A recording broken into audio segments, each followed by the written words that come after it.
In this guide, I'm going to show you how to deactivate your Facebook account in 2026 update. Before we get into this guide, make sure to like the video and subscribe to the channel with all notifications on. It really does help with the channel and it lets us know that you want more content like this. We'd greatly appreciate it. And if at any point throughout this guide you did have any questions, just ask them down in the comment section below and we can help you out further. I'm going to be doing my best to reply to every single comment down there. Begin by opening up Facebook and tapping the menu icon up in the top left. That's going to be those three little lines. From here, go ahead and scroll down, select Settings and Privacy, and open up Settings.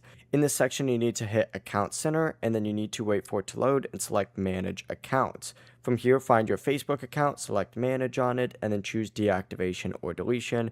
And you need to go ahead and select Deactivate Account up at the very top. Hit Continue. It's going to load you to a page. It looks like this, where you just have to hit Continue a few times, and then you just got to type in your password to confirm. After you type in that password, you are pretty much locked in and you're good to go, meaning that you're going to deactivate your account. Just keep in mind, whenever you want to reactivate it, all you have to do is log back in.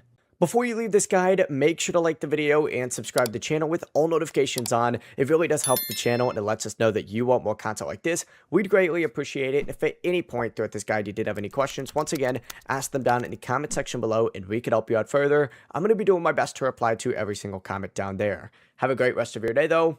Peace.